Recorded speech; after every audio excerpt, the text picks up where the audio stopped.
Hello, welcome to Tej education. साथियों, शिक्षक पात्रता परीक्षा वर्ग 3 के लिए आज हम हिंदी विषय का मॉडल पेपर लेकर आए हैं। साथियों, क्लास को अंत तक देखिएगा, सारे प्रश्न आपको क्लास में याद करवा दिए जाएंगे और बिल्कुल पेपर के पैटर्न पर आधारित हमने प्रश्न ले रखे हैं। सबसे नीचे हमारी क्लास का समय चल रहा है। आपके लिए वर्ग 3 की हम जो क्लासेस ला रहे हैं पूरे पीडीएफ हम आपको फ्री उपलब्ध करवाते हैं।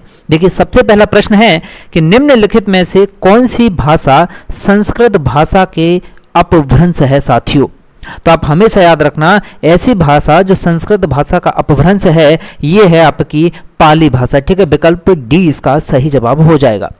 अगला प्रश्न है कि हिंदी वर्णमाला में स्वरों की कुल संख्या भाई कितनी है। इस प्रश्न को ज्यादातर लोग गलत कर देते हैं, भले आसान है, ठीक है, लेकिन कंफ्यूज रहते हैं। तो आपको बहुत अच्छे से याद रखना है कि हिंदी वर्णमाला में स्वरों की अगर संख्या की बात करूं साथियों तो ये 13 होती है। ठीक है, कितने होते हैं? 13 जो है हिंदी वर्णमाला में स्वर होते हैं। अगला प्रश्न है कि निम्नलिखित में से कौन सा स्वर नहीं है। चारों विकल्प आपकी स्क्रीन पर हैं। पहला है अ या फिर ओ, ए या फिर य। तो आपको सबको भाई इसका आंसर जरूर कमेंट कर देना है, चलिएगा। तो आपको बहुत अच्छे से याद रखना, इसका सही जवाब है साथियों कि इनमें स्वर नहीं है, वो है य। ठीक है, विकल्प डी इसका सही जवाब है। नेक्स्ट प्रश्न है, यह रास्ता दुर्गम है, सावधानी से चलें। ठीक है, यह रास्ता दुर्गम है, सावधानी से चलें। आपको इसमें बता देना है कि भाई दुर्गम को सही तरीके से कैसे लिखा जाएगा। तो इसका सही जवाब होगा साथियों दुर्गम होता है। ठीक है, यह रास्ता दुर्गम है, सावधानी से चलो। ठीक, नेक्स्ट प्रश्न है कि सन्मति का सही संधि विच्छेद क्या होगा। सन्मति का, तो आपको याद रखना है समधनमति या फिर सनधनमत या फिर सदधनमत या फिर सतधनमत। जल्दबाजी नहीं करनी है, बिल्कुल जल्दबाजी में हो सकता है आप दूसरा विकल्प सिलेक्ट कर दो। ठीक है, तो इसका सही जवाब होगा साथियों सतधनमति बराबर सन्मति। ठीक है, विकल्प डी इसका सही जवाब है। और टॉपिक वाइज आपको संधि और जो है पूरा का पूरा वर्णमाला हम जो टॉपिक वाइज कराएंगे तो उसमें बहुत अच्छे से आपको डिटेल में बताया जाएगा। ये आपका केवल मॉडल पेपर है। ठीक है, आपका क्या स्कोर रहेगा कमेंट जरूर कीजिएगा। प्रश्न है कि यथार्थ में कौन सी संधि है। विकल्प है कि भाई दीर्घ संधि है या यण या फिर गुण संधि या फिर वृद्धि संधि। तो आपको याद रखना है कि जो यथार्थ है साथियों इसमें दीर्घ संधि होगी। कौन सी होगी? दीर्घ संधि होगी यथार्थ में। प्रश्न क्रमांक 7 है कि अनुज शब्द को स्त्रीवाचक बनाने के लिए आप किस प्रत्यय का भाई उपयोग करेंगे। कौन से शब्द को भाई? अनुज शब्द को क्या बनाने के लिए? स्त्रीवाचक बनाने के लिए। तो भाई आज सबसे पहली बात तो आपको ये पता होना चाहिए कि भाई अनुज कैसा है। ये साथियों स्त्रीवाचक नहीं है, ये कैसा है? पुरुषवाचक। ठीक, फिर अनुज को स्त्रीवाचक बनाने के लिए साथियों हमें यूज करना होगा क्या? अनुजा।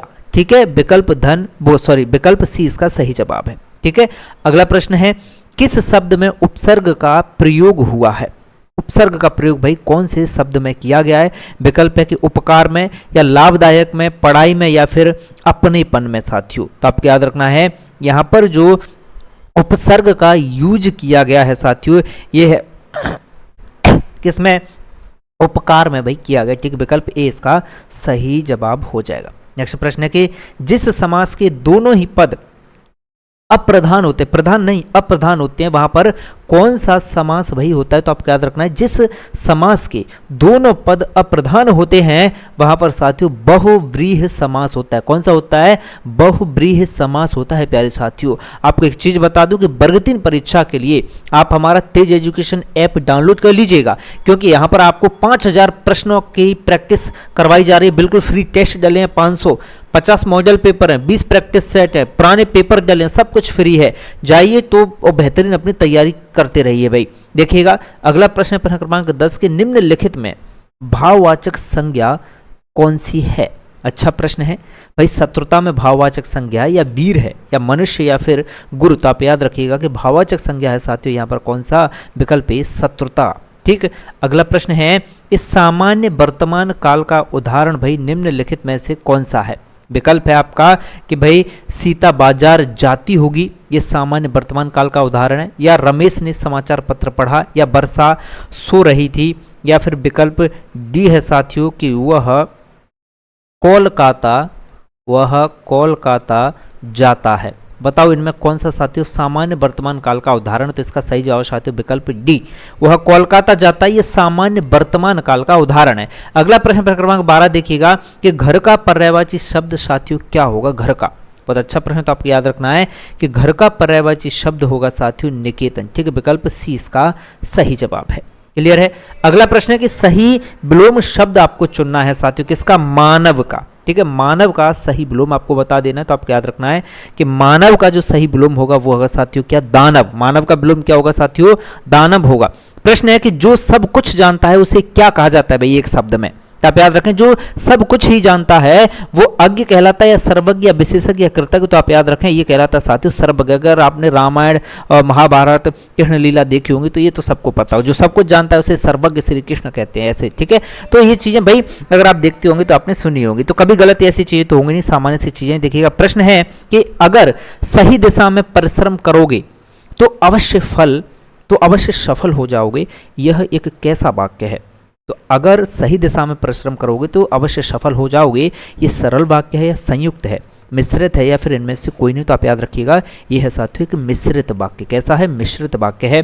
प्रश्न है कि टांग अड़ाना मुहावरे का अर्थ क्या होता है।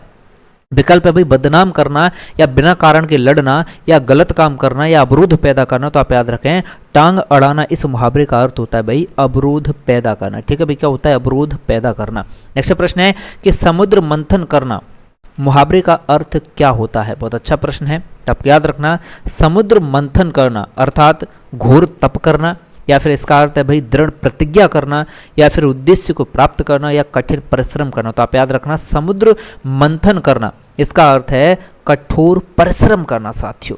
समुद्र मंथन करना बोले तो क्या, कठोर परिश्रम करना, और टांग अड़ाना बोले तो अवरोध पैदा करना, किसी के काम में टांग अड़ाते हो। ठीक है, आगे बढ़ते चलेगा। प्रश्न है कि किलक अरे मैं नेह निहारूं, इन दांतों पर मोती बारूं, इन पंक्तियों में भाई कौन सा रस है।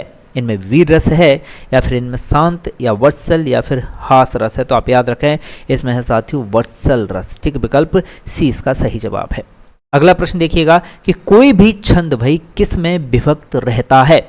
कोई भी जो छंद रहता है वो विभक्त भाई चरणों में रहता है या फिर यति में विभक्त रहता है छंद, या फिर चरण और यति दोनों में रहता है, या इनमें से किसी में नहीं रहता। तो याद रखिएगा कि कोई भी जो छंद होता है वो चरणों में और यति में दोनों में साथियों क्या रहता है, विभक्त रहता है। तो विकल्प सी इसका आंसर हो जाएगा। छंद किसमें, चरणों में और यति में रहता है। ठीक है, अच्छे से याद रखना।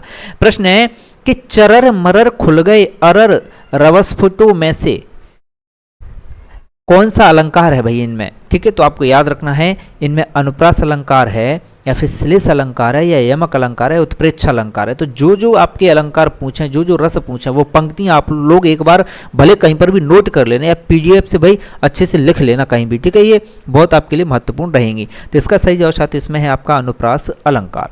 नेक्स्ट प्रश्न है कि जिन शब्दों की उत्पत्ति का पता नहीं चलता उन्हें क्या कहा जाता है। तो साथियों जिन शब्दों की उत्पत्ति का पता नहीं चलता ना उनको कहा जाता है देशज शब्द। ठीक है, क्या कहा जाता है, देशज शब्द इनको कहा जाता है। विकल्प सी सही जवाब है। प्रश्न है कि सर्वनाम साथियों कितने प्रकार के होते हैं। 4 प्रकार के, 5 के, 6 के या 7 के। तो याद रखिएगा कि सर्वनाम जो है वो 6 प्रकार के होते हैं। अगला प्रश्न है कि मोहन, कमल और सुरेश एक साथ शाला जाते हैं, इसमें भाई कौन सा ब्राह्म चिन्ह है जो छूट गया है। तो भाई मोहन कमल, तो साथी यहाँ पर क्या है, कॉमा का ब्राह्म चिन्ह छूट गया ना, कॉमा होना चाहिए था, यहाँ पर होना चाहिए था कि नहीं भाई। तो कॉमा को क्या कहते हैं भाई, अल्प ब्राह्म कहते हैं। ठीक है, क्या कहते हैं, अल्प ब्राह्म यहाँ पर छूटे। मोहन कॉमा कमल और सुरेश एक साथ साला जाते हैं। ठीक है, इस तरह से सही होगा। प्रश्न है कि भागीरथी का पर्यायवाची आपको बता देना है भाई।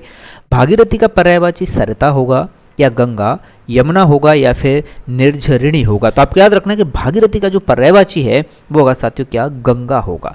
ठीक है, क्या कहते हैं, भागीरथी गंगा को कहते हैं। प्रश्न है कि महात्मा बुद्ध ने भाई लोगों को अहिंसा का पाठ पढ़ाया था या संदेश दिया था या शिक्षा दी थी या उपदेश दिया था। तो महात्मा बुद्ध ने लोगों को जो है अहिंसा का उपदेश दिया था। क्या दिया था, लोगों को अहिंसा का उपदेश दिया था महात्मा बुद्ध ने। अब साथियों हमने इस क्लास में 25 हिंदी व्याकरण के टोटल प्रश्न देखे। आपका स्कोर 25 में से क्या रहा, सब लोग भाई कमेंट जरूर कीजिएगा। और प्लेलिस्ट में जाकर पूरी वीडियो देखिएगा। हिंदी विषय की हम लगभग 1000 ये सीरीज करवाएंगे, 1000 प्रश्नों की, और भी ढेर सारी प्रैक्टिस आपको करवा देंगे। तो इन्हीं ग्रामर में इन्हीं प्रश्नों से बाहर आपका बिल्कुल नहीं जाएगा, क्योंकि हम काफ़ी मटेरियल आपको जो उपलब्ध करवा देंगे और बिल्कुल निःशुल्क है सारी चीज़ें। ऐप जरूर डाउनलोड कर लें तेज एजुकेशन साथियों, ठीक है, जरूर डाउनलोड कर लीजिएगा। तेज एजुकेशन ऐप बिल्कुल फ्री है और ज़्यादा से ज़्यादा टेस्ट देते रहें, subject wise, model paper, practice set, सब कुछ आपको मिलेगा जहाँ पर।